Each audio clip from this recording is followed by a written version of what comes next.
My parents, Jack and Linda, met in the early 1970s when my dad was a traveling salesman passing through Bakersfield, California. My mom, working as a diner waitress and full of hope for a brighter future, fell for his charm and promises of stability. They had a whirlwind romance that quickly led to marriage and the birth of my older sister Janet. Despite Dad's assurances of a good life, his frequent absences and unpredictable income hinted at the struggles ahead. By the time I was born, Dad's sales career had hit a dead end, leaving us in constant financial uncertainty. We moved frequently, chasing opportunities that never panned out. The constant relocations combined with Dad's growing gambling problem made life increasingly unstable. My mom, despite everything, was the glue that held us together. We worked tirelessly at multiple jobs, ensuring we always had food on the table. When my younger brother Eric arrived 2 years after me, his birth brought both joy and more challenges. My dad, unable to handle the mounting pressure, started disappearing for days at a time. Mom, determined to protect us from the chaos, took on a full-time job as a supermarket cashier. Her strength and resilience became the foundation of our family, even as Dad's behavior became more erratic. One night, after a particularly heated argument, my dad packed his things and left for good. His departure devastated us financially, forcing Mom to move us into a trailer park on the outskirts of Fresno. That marked the beginning of a tough but defining period in our lives. Janet and I took on responsibilities beyond our years, helping with chores and looking after Eric, whose mischievous nature often tested our patience. Even with the challenges we faced, I found comfort in academics and part-time jobs. Excelling in school became my way of contributing, and I earned recognition for my efforts. Janet, too, thrived, displaying a determination that mirrored Mom's unwavering strength. Eric, on the other hand, struggled to find his place, and our relationship grew increasingly strained due to our different perspectives on life. During my teenage years, I began to dream of escaping the trailer park and building a better future. A teacher who believed in me encouraged my participation in extracurricular activities and guided me towards scholarship opportunities. Those aspirations became my driving force, shaping my ambition and preparing me for the life I was determined to achieve, even as they further strained my bond with Eric. My name is Paul Scott. Standing just shy of 6 feet and weighing around 170 pounds, I've been told I have a pleasing appearance, though I'll leave that for others to decide. I grew up in the Central Valley of California, near Fresno, sharing a cramped, double-wide trailer with my mother, younger brother Eric, and sister Janet. The trailer was so close to the railroad tracks that our dinners were often signaled by the rumble of a passing freight train at 6 o'clock. My mother, weary after her long shifts as a cashier, would come home just in time to prepare our evening meal. We ended up living there after my dad, Jack, walked out on us. He left with his girlfriend, contributing little more than occasional child support before disappearing from our lives altogether. Mom raised the 3 of us on her own. Despite the instability, Janet and I managed to stay on track.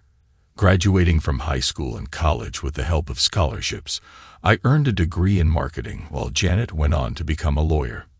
Eric, well, he and I never saw eye to eye. He resented my achievements, though he had the kind of looks people noticed: blonde hair, blue eyes, and a charm I lacked. He worked steady jobs, from bagging groceries in high school to construction work as an adult, but ambition was never his strong suit. In 1985, I landed a marketing position at a small California startup, which later grew into a major player during the internet boom. After 16 years, the company was acquired, and I left with a VP title, stock options, and a hefty severance package. That windfall bought me a mansion in Palo Alto, a Porsche, and a house for Mom. For a while, life was golden, until my marriage to Tiffany unraveled and left me nearly broke.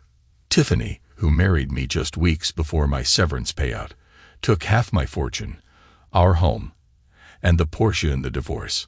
To top it off, I discovered through a DNA test that our son, Paul Jr., wasn't mine. He was Eric's. Tiffany had been having an affair with him. The fallout didn't stop there. Eric's wife, Amrita, found out, took their daughters, and moved back to India. Although I avoided paying child support and had my name removed from Paul Jr.'s birth certificate, losing him cut deeper than anything else. Even for a short time, it made me question why my own father abandoned us. I swore I'd find his grave someday, just to leave a mark on it. That year was a blur of heartbreak and regret. By the following March, my divorce was finalized, and I was emotionally drained. I decided to leave California for New Mexico, drawn by the promise of affordable living and a chance to start over. Before leaving, I splurged on one thing, a restored 1974 VW van, like the one I'd driven in my youth. It was far from perfect, weathered and worn, but it ran like a dream and felt like a piece of my past I could hold on to. I drove 950 miles over 2 days, cutting through Arizona and into New Mexico. The first night, I stopped at a truck stop in Kingman, Arizona, a place that had once been a hub for Western films in the 1940s and 50s.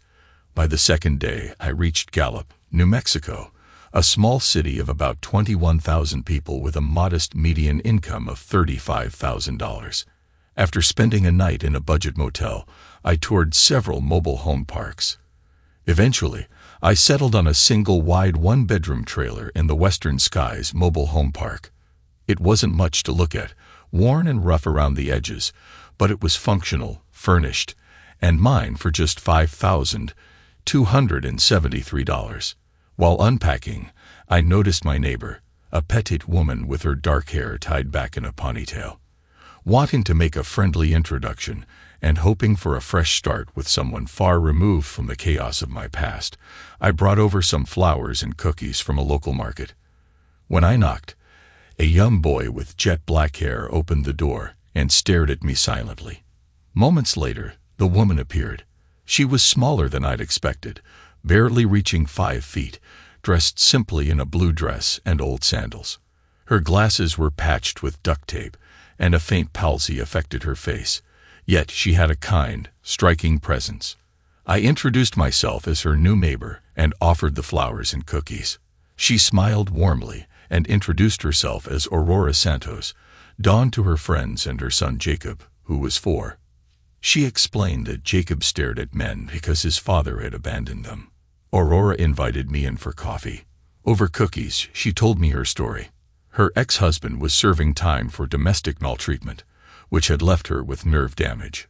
She was raising Jacob alone, working as a pharmacy cashier and relying on food stamps to get by.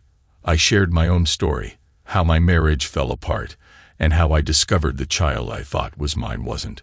We talked for hours, and by the time I left we'd become friends. Her goodbye hug lingered with me, stirring emotions I wasn't ready to face. The next day, I stocked up on essentials, a mattress, cookware, groceries, and a 32-inch TV on sale. Although I still had a financial cushion, I knew I needed steady work.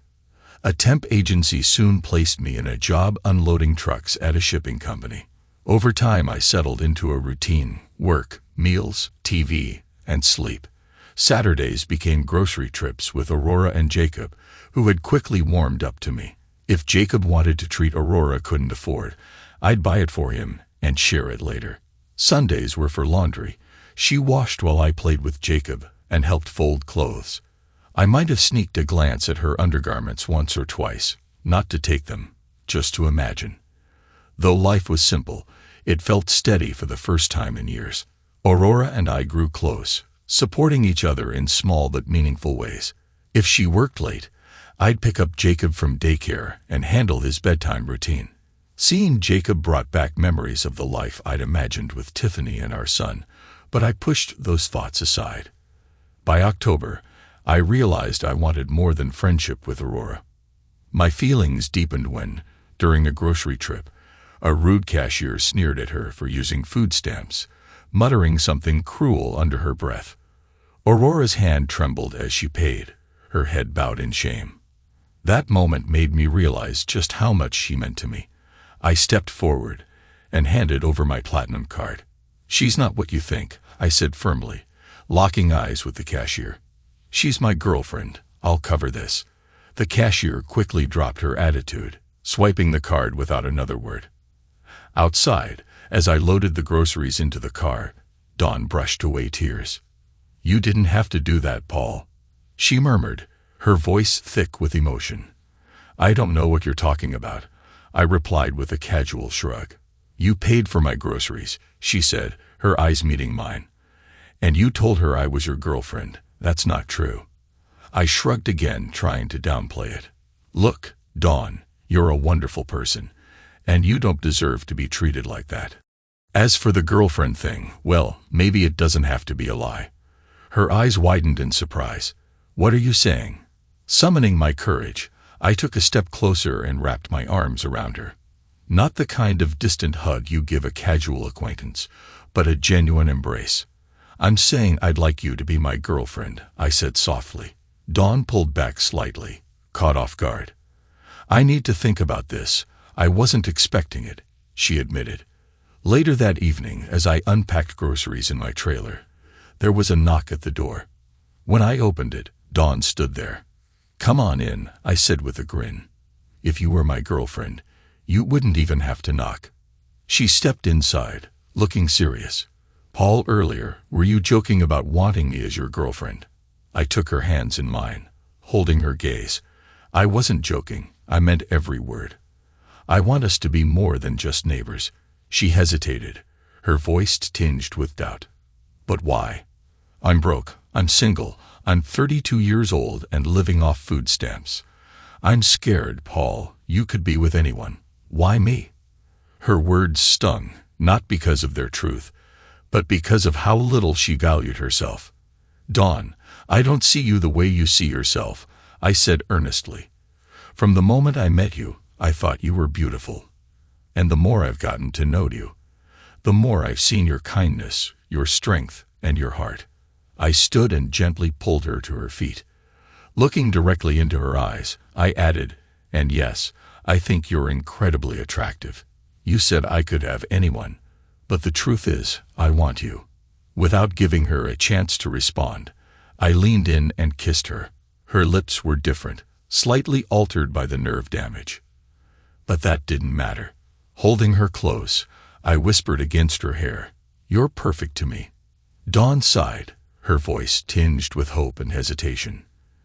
"You're a man, Paul Scott, and men often get things wrong, but I want to believe you." Her words could have sounded harsh, but the softness in her tone and expression made them anything but. After a pause, she gave her answer. "All right, I'll be your girlfriend, but on one condition. You have to start coming to Sunday Mass with Jacob and me. If you're serious, you need to set a good example for my son." She sealed her terms with a slow, lingering kiss.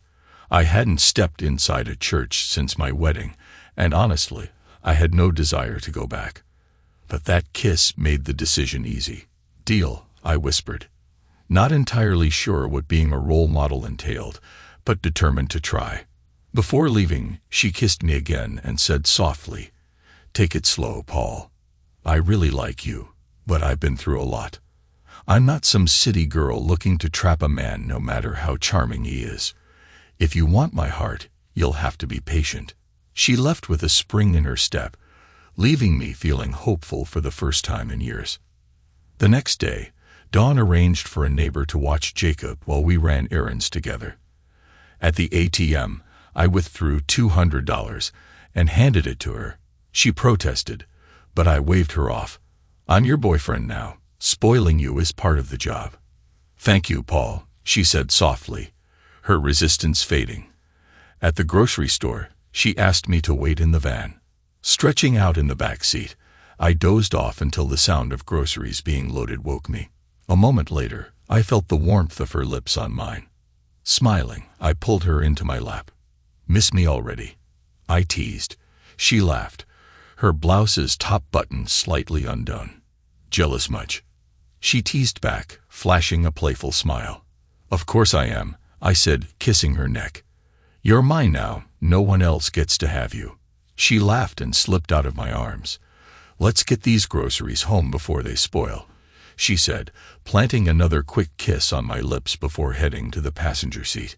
Back at the trailer, Dawn cooked while Jacob and I played games and watched a Disney movie. The warm evening air carried the smell of roast pork and biscuits, making my mouth water. When she finally called us to dinner, the table was set with plates of machado, a Filipino beef and pork dish, and freshly baked biscuits. "This is incredible," I said, savoring the flavors. "What did I do to deserve all this?" Dawn smiled, her eyes glowing with affection. "You take care of me and Jacob without expecting anything in return. You deserve to be spoiled too." Overwhelmed, I pulled her into my lap, holding her close. "Aurora Dawn Santos, get used to me, because I'm falling for you hard." Her response was another deep, heartfelt kiss. For the first time in years, I felt truly content. I had a steady job, a boy who looked up to me, and a woman who cared for me. Life, with all its twists and turns, was finally starting to feel right again. After dinner, I started clearing the table and washing the dishes. Dawn, meanwhile, took Jacob to brush his teeth and get ready for bed. As I was rinsing the last plate, she returned to the kitchen just as I was about to tackle the pots and pans. Noticing my progress, she grabbed a dish towel, looped it around my neck, and pulled me in for a quick kiss. With a teasing grin, she said, "Hey, you're being summoned. Jacob wants you to help him with his bedtime prayers." I headed to the back of the trailer, where Jacob was already on his knees by his bed, hands clasped and waiting patiently. I knelt beside him, feeling a little out of my depth but willing to give it a shot. His small, serious voice broke the silence. "God bless, Mommy. God bless Lola and Lola in the Philippines. God bless Mrs. Meyer for helping take care of me.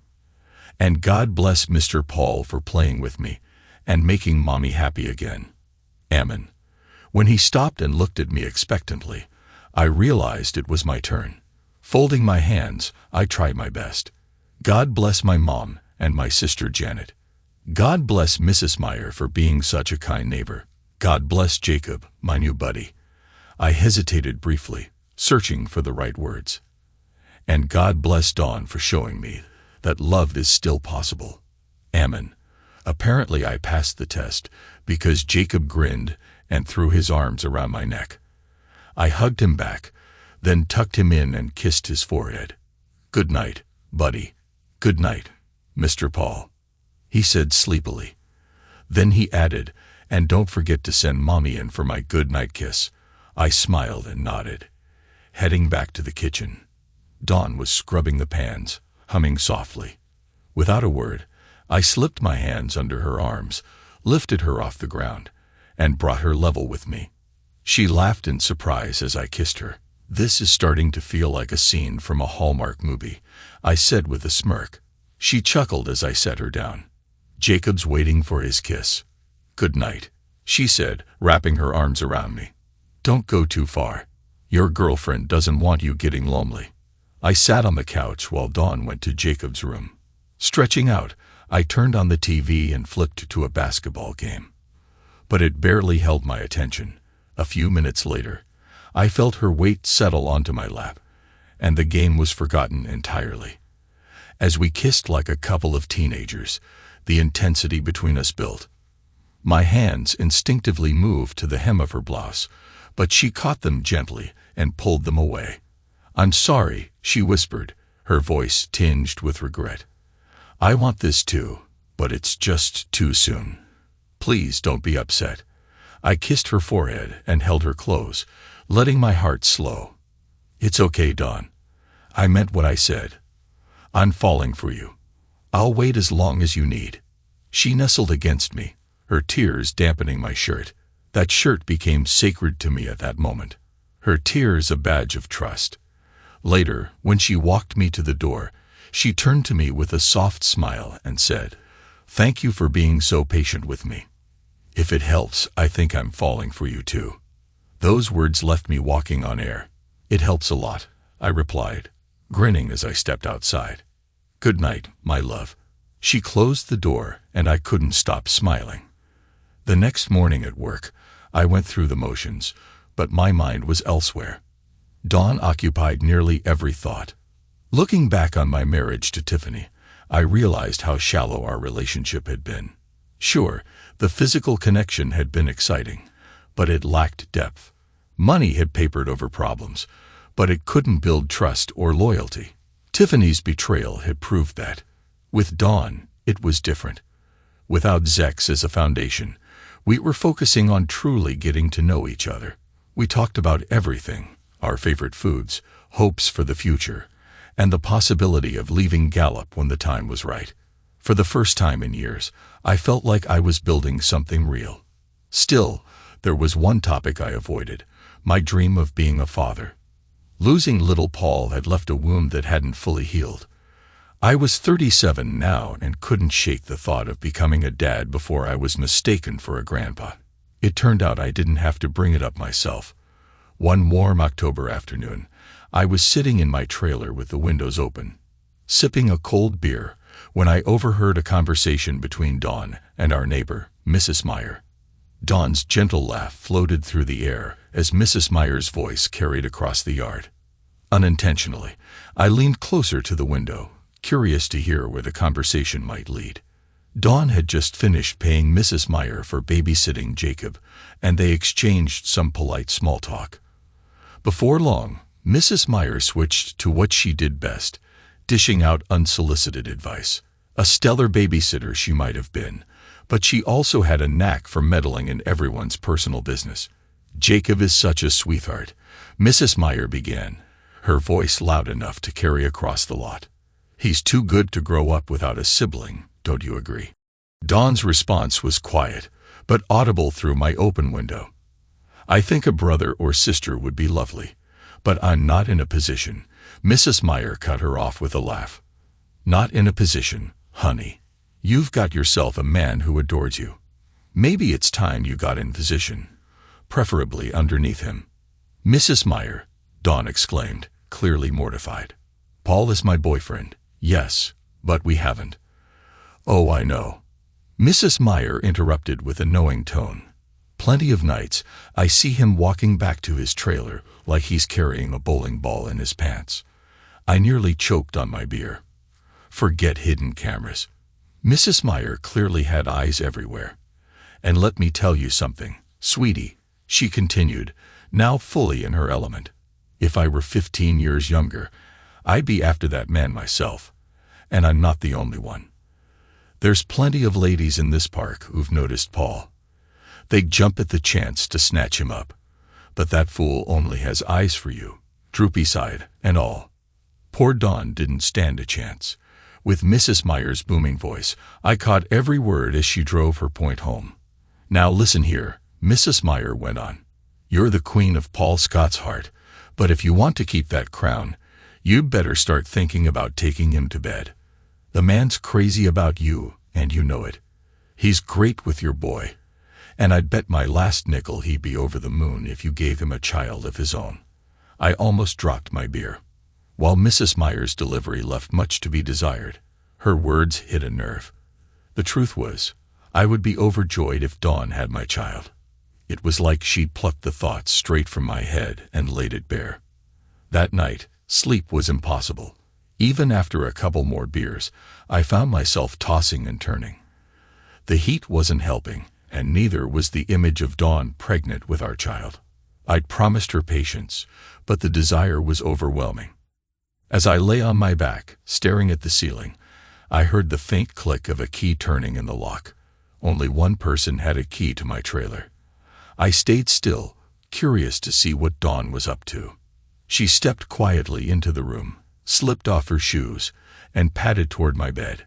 When her lips brushed mine, I opened my eyes to find her standing there, silhouetted by the soft glow of streetlights outside. She wore her hair loosely tied back in an old bathrobe that somehow made her look more alluring than any runway model. "Do you really love me?" she whispered. Caught off guard by the question, I kept my response simple. "Of course I do." "If that's true, you'll do exactly as I say. No questions," she said, her tone gentle but firm. Surprised by her sudden assertiveness, I nodded. She pulled a cheap sleep mask from her robe pocket and slipped it over my eyes, leaving me in darkness. "What about your ex-wife?" she asked. "What if she wanted you back?" "No way," I said without hesitation. "After what she did, she's nothing to me. And the women here in the park. Mrs. Meyer says some of them would throw themselves at you in a heartbeat. They're prettier than me, and they give you everything you want without making you wait." "Dawn, stop," I said, struggling to think clearly. "None of that matters. I don't want anyone else, I want you." Her lips met mine again, silencing me. When she pulled back, her voice softened. "I know it's been hard for you to wait. It's been hard for me too. Every time you hold me, I want more. But there's so much pain in my past, so many things I'm still working through." Hearing this broke my heart. "Dawn, you know I'd never pressure you, right? I'd never hurt you like that." "I know," she said, her voice steady. "You've been so patient, and that's one of the reasons I love you. Tonight, I just wanted to be close to you." "You don't have to explain," I said gently. "If you're not ready, I'll wait." She rested her head on my chest, her voice barely a whisper. "I am falling in love with you, Paul, but I need time." After a moment, she kissed me again and sat up. "I should go. Jacob will wake up soon, and I can't leave him alone." She stood, tying her robe back in place, then leaned down for one final kiss. "Thank you for understanding," she murmured. "We'll get there when the time is right." As the door closed behind her, I lay there, replaying her words in my head. I knew this was worth waiting for. Whatever it took, I was all in. After that early morning moment with Dawn, I found myself falling even harder for her. At home, I'd find excuses to steal kisses or hold her hand. Jacob and I even turned it into a playful game. If I kissed Dawn, I'd ask him, "What kind of day is it today?" On double kiss days, as Jacob called them, I'd kiss her again. Jacob would burst into laughter, delighted to be the one deciding how many kisses his mommy deserved. As my feelings grew deeper, I also became more protective of her. Determined to make her life easier, I withdrew $2,500 from my savings and bought her a used 2014 Toyota Corolla. It wasn't flashy. Its exterior had seen better days, but I made sure it was reliable and safe, having a mechanic give it a thorough tune-up. When I handed her the keys, Dawn let out a laugh that quickly turned into tears. She pulled me into her trailer, where we kissed like a pair of teenagers discovering love for the first time. Not long after, I took her to an eye doctor to address her ongoing issues with dry eyes. He prescribed medicated drops, and we ordered her a sleek pair of tortoise-shell glasses from Dolce & Gabbana. 2 weeks later, when the new glasses arrived, they transformed her look completely. The combination of the stylish frames and her natural beauty gave her a naughty librarian allure. That night, I couldn't resist teasing her, whispering, "Don't shush me too hard, or I'll owe you overdue fines." Meanwhile, work was looking up. My performance earned me a transition from part-time temp to full-time with benefits, along with a raise. A month later, I was promoted to shipping supervisor. Things were finally falling into place. Buoyed by my growing confidence, I decided it was time to take the next step with Dawn. I bought a ring and planned to propose at the company holiday party in December. Although my divorce wouldn't be finalized until March, reconciliation with Tiffany was out of the question. To me, putting a diamond on Dawn's finger was a way to solidify our future and ease any lingering insecurities she might have about our relationship. At our cozy Thanksgiving dinner, I invited Dawn to the party. She hesitated, worrying that none of her clothes were fancy enough for such an event. That was an easy fix. I enlisted Mrs. Meyer's help, who introduced me to her sister, Betty Ward, a retired seamstress. Betty came over to take Dawn's measurements, and 2 weeks later, she returned with a stunning custom-made dress. They kept the design a surprise, leaving me only with the bill. On the night of the party, I went to pick up Dawn. Mrs. Meyer was already there, happily babysitting Jacob. When I told her we'd be back around midnight, she smirked and said, "Paul, if she's home before dawn, I'll know you didn't do it right. Then I heard Dawn's voice from behind me. I'm ready, Paul. Turning around, my jaw nearly hit the floor. The dress was an elegant fire engine red number with a knee-length hem, a daringly low back, and a single shoulder sleeve that added a sophisticated touch while leaving her other shoulder exposed. It fit her like a glove, highlighting her figure in a way that made her earlier ironing board remark laughable. She was breathtaking. I, meanwhile, was wearing a tailored charcoal suit for my corporate days, but standing beside Dawn, I felt completely outclassed. Her hair, styled in a braided side bun, courtesy of Mrs. Meyer, added an extra layer of elegance. Even her shoes, a pair of matching red flats, were a practical yet perfect choice. Unlike Tiffany's perilous stilettos, they suited her effortlessly. When we walked into the hotel ballroom, heads turned almost immediately. I noticed several younger men sneaking glances at Dawn. Sliding my arm around her waist, I leaned close and whispered, "We're not even 20 feet inside, and I've already caught guys checking you out. Should I be worried?" She squeezed my hand and smiled. "Paul, I'm not Tiffany. You'll never have to worry about me." We found seats at a table, and I pulled out her chair before grabbing us 2 glasses of champagne. The DJ soon announced the first dance of the evening, a slow song. Taking her hand, I led her to the dance floor. We moved in sync, holding each other close. One song flowed into another, and we stayed out there, lost in the moment. When the music shifted to a faster tempo, we returned to our table. Not long after, a younger man from accounting approached Dawn, asking her to dance. She politely declined, but later, another executive from sales made the same request. This time, I encouraged her to go. As she swayed with him to another slow song, I kept a watchful eye on them, ready to step in if necessary. It wasn't long before Dawn returned, her expression angry and her posture tense. She sat down and leaned toward me. "That man had the nerve to invite me to his room," she said, her voice low but furious. "He doesn't even know me."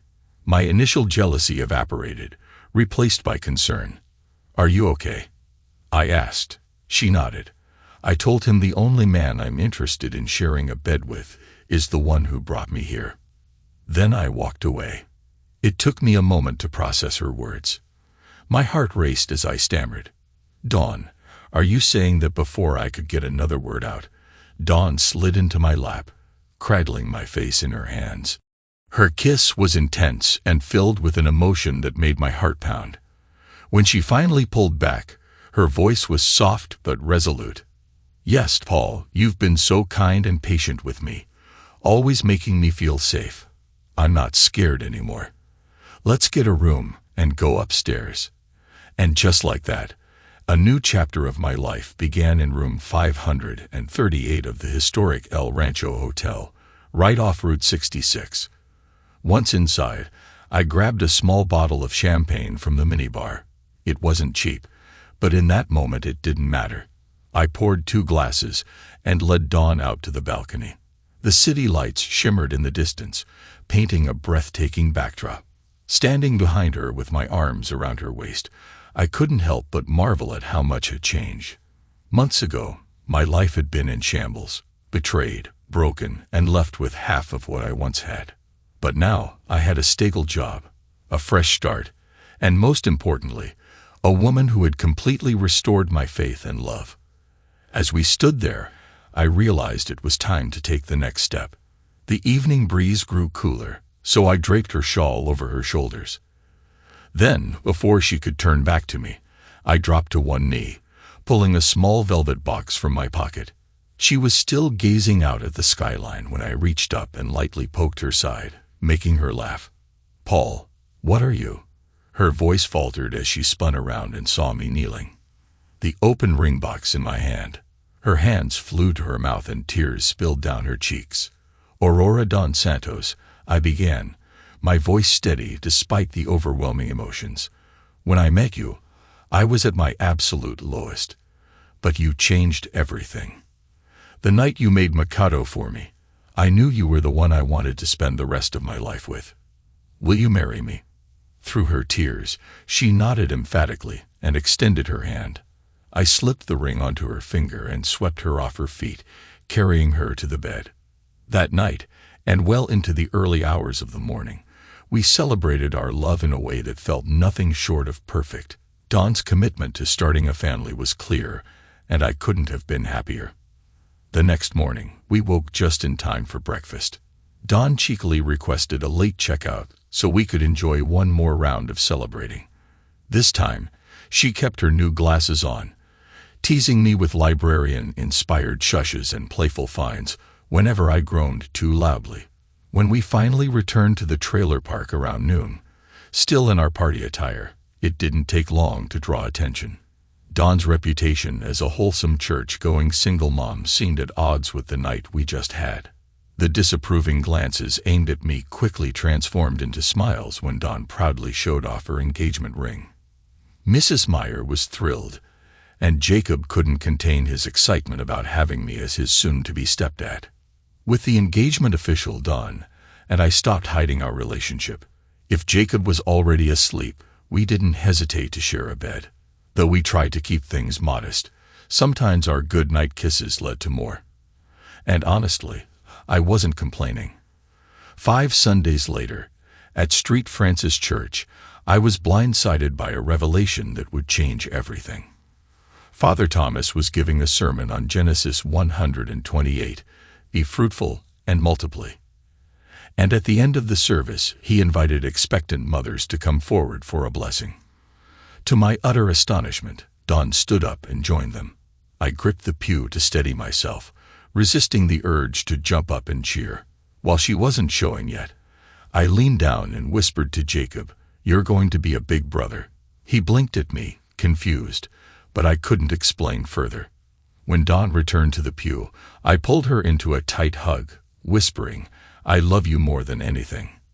With my divorce just weeks away from being finalized, I was eager to marry Dawn, my fiancée, and the mother of my child. By late February, at 12 weeks along, her petite frame was already showing a noticeable baby bump. Every night, I sang to it and kissed it, overwhelmed by the joy of knowing this child was mine. Unlike the pain I'd endured with little Paul, no one would ever take this baby from me. Life seemed perfect until one Saturday, while grocery shopping with Dawn and Jacob, my phone buzzed. Caller ID revealed it was my younger sister Janet. This was unusual. She lived in San Diego, and we hadn't spoken since Christmas at Mom's house right before my marriage imploded. She'd stayed silent during the divorce, and given her closeness to Eric, I assumed she'd taken his side. The call could only mean 2 things. Either something was wrong with Mom or my lousy brother Eric was in trouble and needed a favor. If it was Mom, I'd stay on the line. If it was Eric, I was hanging up. "What's up, Janet? Is Mom okay?" I asked. "She's fine," Janet replied quickly. "Good. Thanks for calling." I started to end the call, but her voice cut in sharply. "Wait, don't hang up, Paul," she exclaimed. I sighed, irritation bubbling up. "Janet, you know I don't care about that piece of crap brother of ours. Unless you're calling to say he's dead, this conversation is over." "Paul, listen," she said urgently. "Eric isn't in the U.S. anymore. He's gone to India to try and win back Amrita and the girls." I couldn't help but laugh bitterly. Eric, apologizing. That's a first. I couldn't care less what happens to him. If he's in India, I hope he steps on a cobra. Goodbye, Janet.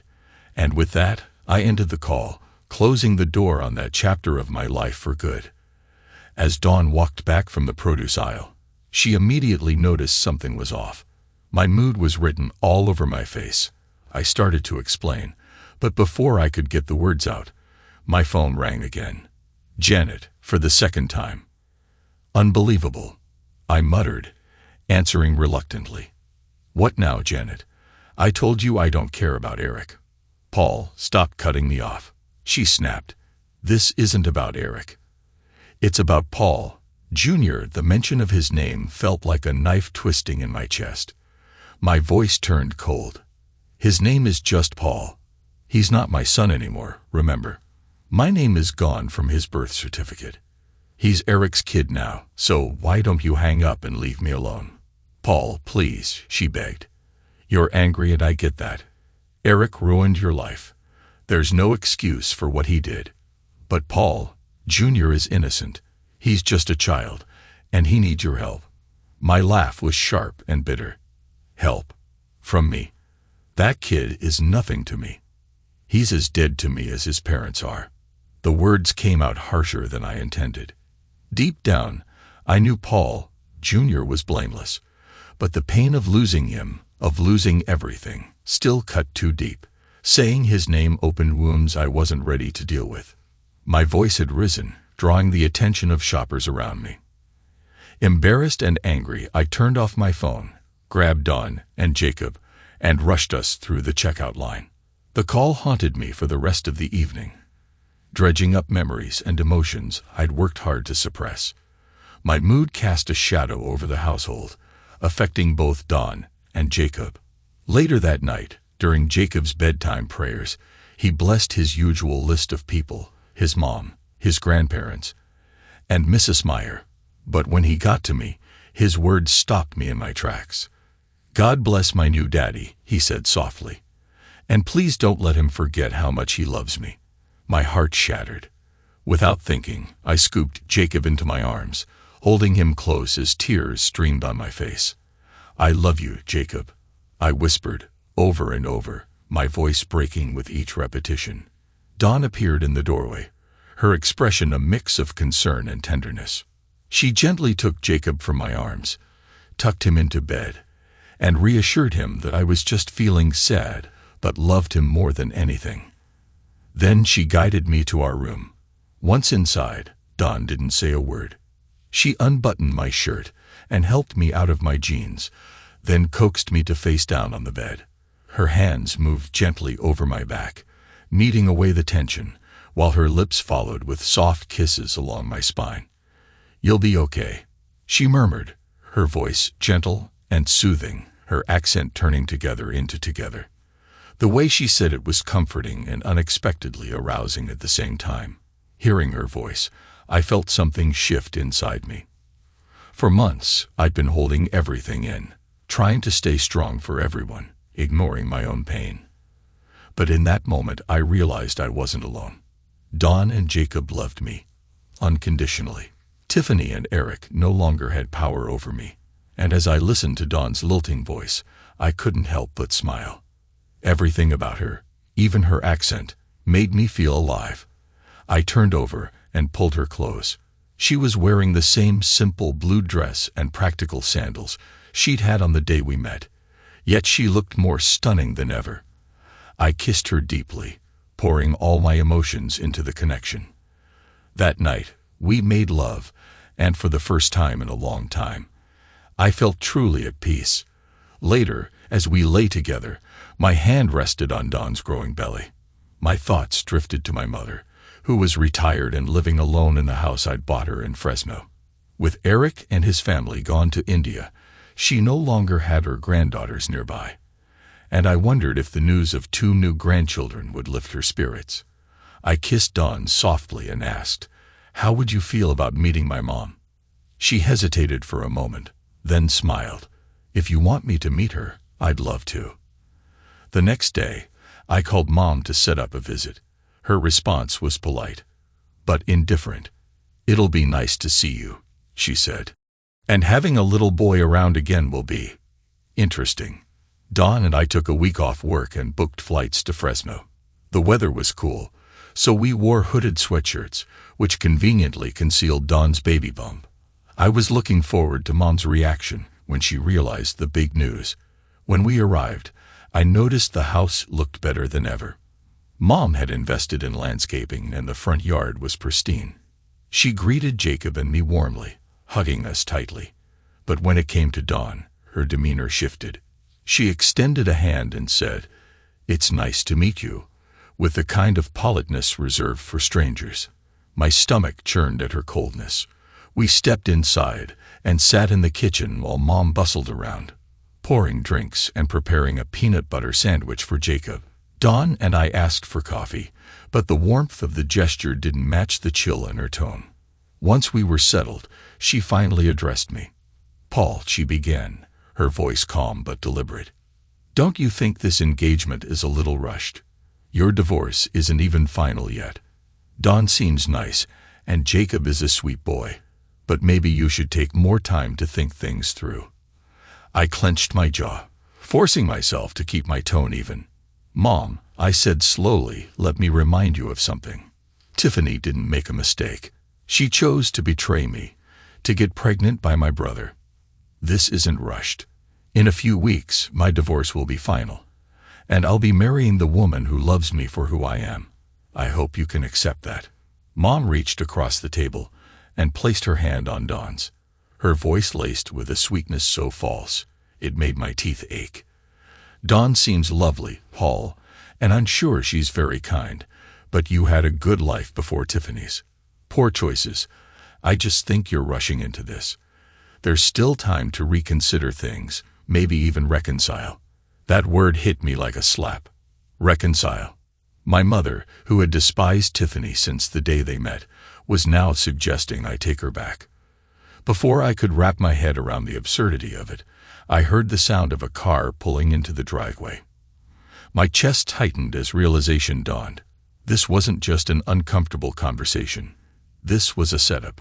The front door creaked open, followed by the unmistakable sound of 2 pairs of footsteps approaching. Mom turned to Jacob with a saccharine smile. "Sweetheart, let's go find something fun to watch on TV. The grown-ups need to talk, and it's nothing you'd enjoy." She guided him out of the room, leaving me and Dawn behind, just as 2 people stepped into the kitchen. The first was my sister Janet, holding Paul Jr. in her arms. The second was someone I'd hoped never to see again. "Tiffany," I said, my voice flat and cold. She attempted a weak smile. "Hi, Paul. You're looking well." I took a long, deliberate look at her.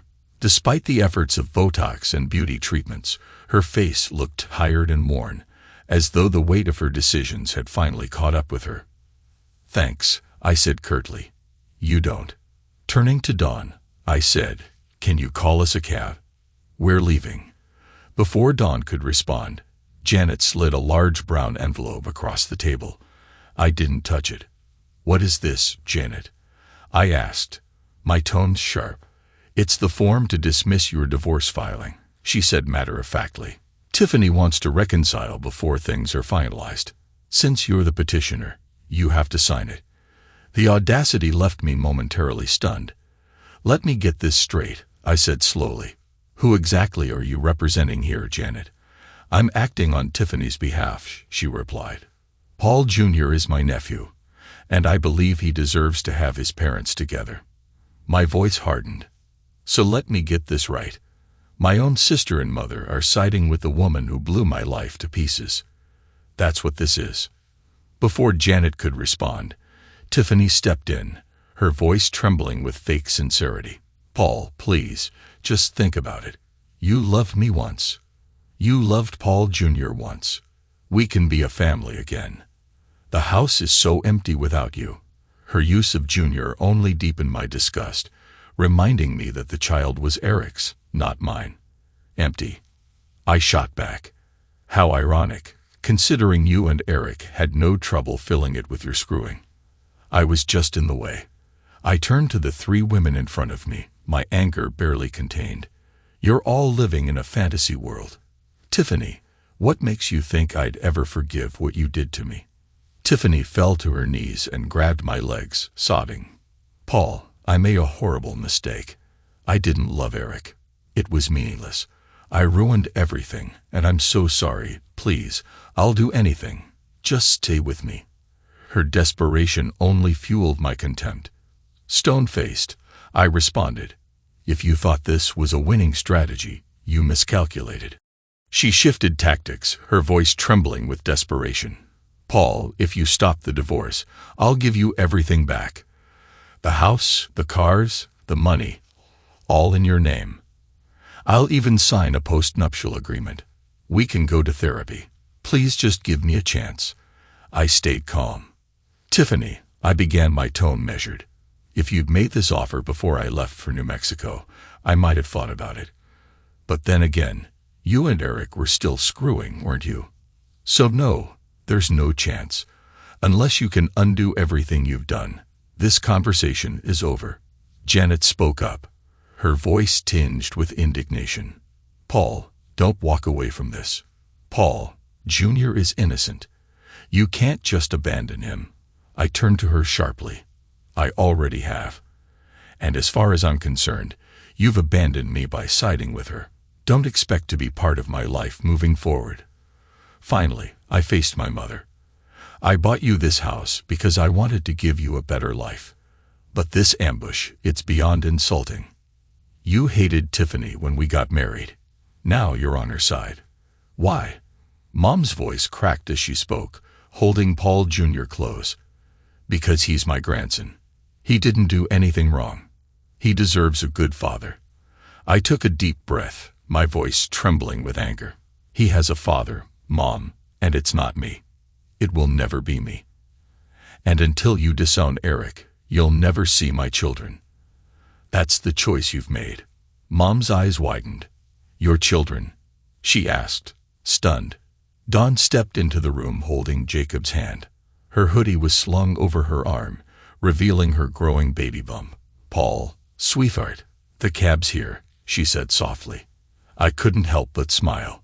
Yes, Mom, I said, turning back to her. As you can see, Dawn is carrying my child.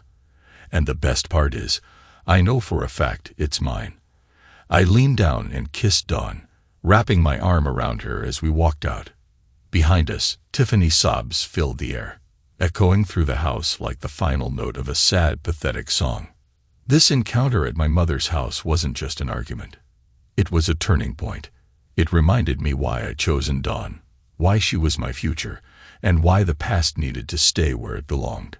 Behind us, the failed ambush at my mother's house confirmed one thing with absolute clarity. No one, not my ex-wife, my treacherous sister, nor even my well-meaning but misguided mother, could come between me and Aurora Dawn Santos. My heart was hers, fully and irrevocably. Reflecting on that day, I came to a realization. By holding her ground and standing beside me during that confrontation, Dawn proved something not only to everyone else but to herself. The quiet strength she carried along with her so-called imperfections had transformed her into a force to be reckoned with. At just 411, she was an unstoppable powerhouse wrapped in grace and love. In the aftermath, our relationship deepened in ways I hadn't anticipated. While our closeness had always been fulfilling, something about that experience unlocked a new confidence in Dawn. She no longer carried the shadow of her past trauma. The pain and fear that once haunted her were finally laid to rest. That chapter of her life was closed, and with it, the need for me to tiptoe around her history. The morning after the showdown, I woke to the sight of my radiant, pregnant fiancée pressing gentle kisses on my face. Outside our hotel window in El Nido, Palawan, a rooster crowed. Fashionably late, we were already awake. Dawn, cocooned in pillows for comfort, smiled at me as a warm ocean breeze drifted into the room. This honeymoon was my surprise wedding gift to her, a trip back to her homeland of the Philippines. Jacob was happily staying with his grandparents in Zamboanga City, and from the sounds of it, both they and their grandson were thrilled with the arrangement. The cost of the trip made a respectable dent in my savings, but it was worth every penny. Dawn and I had decided to name our baby Tala, the Tagalog word for bright star. And with just 3 months until her due date, I spared no expense in pampering her and the tiny miracle growing inside her.